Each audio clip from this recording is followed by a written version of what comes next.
အားလုံးပဲမင်္ဂလာပါကျွန်တော်ဒီနေ့လက်ပြောပြပေးမှာကတော့ကျွန်တော်တို့တက်တူပုံတပုံထိုးပြီးသွားလို့ရှိရင်ကျွန်တော်တို့အနာကျက်ဖို့တော့ကိုအချိန်ဘယ်လောက်ယူရလဲဘယ်လောက်ကြာလဲပေါ့နော်ဒါကိုတိပိသားမိတ်ဆွေလည်းတိပိသားဖြစ်မှာပါမတိသေးနဲ့ကျွန်တော်ရဲ့မိတ်ဆွေများလည်း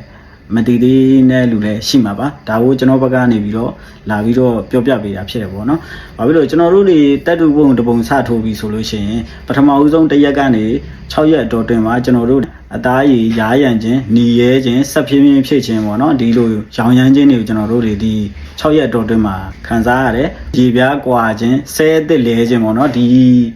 ကိစ္စတွေကိုဒါဆိုလို့ရှိရင်ရက်20ကျော်လောက်ကြာခဲ့ပြီဆိုလို့ရှိရင်မိတ်ဆွေရဲ့ပုံကလုံးဝကိုပင်ကိုအသားရည်ပြန်ဖြစ်သွားပြီเนาะအဲ့ဒီအချိန်ကြာမှသာလျှင်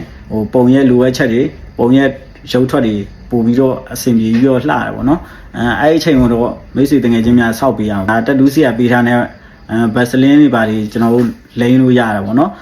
သွားပြီးတော့ကုတ်တာတို့ဖဲ့တာတို့အဲ့လိုမျိုးခွာတာတို့မလုံးမိစေနဲ့ပေါ့နော်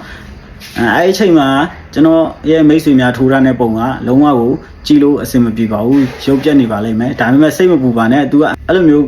ကွာလာပြီးရားရံခြင်းတွေဖြစ်လာခဲ့ပြီဆိုရင်တော့အထူးသတိပေးချင်တာကတော့ကျွန်တော်တို့မတန်းတဲ့အဝတ်တွေနဲ့မတန်းတဲ့လက်တွေနဲ့ကျွန်တော်တို့မတန်းတဲ့အရာဝတ္ထုတွေနဲ့ကျွန်တော်တို့မထိတွေ့စေနဲ့ပေါ့နော်။ဘာကြောင့်လဲဆိုတော့အဲ့လိုရားရံပြီး6တွေ့ပြီးကွာလာခဲ့ပြီဆိုလို့ရှိရင်ဒါအနာဖြစ်နိုင်ကြတယ်အများသလို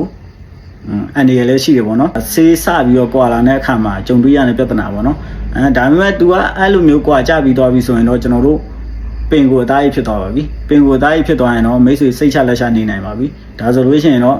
တတူးပုံကောင်းတစ်ပုံဆေးကောင်းတဲ့ပုံကောင်းတစ်ပုံကိုမိတ်ဆွေတကယ်ချင်းများပိုင်ဆိုင်မှာပေါ့နော်ဒါကိုကျွန်တော်ဘက်ကနေပြီးတော့လာရောက်ပြောပြခြင်းဖြစ်ပါတယ်ကျေးဇူးတင်ပါတယ်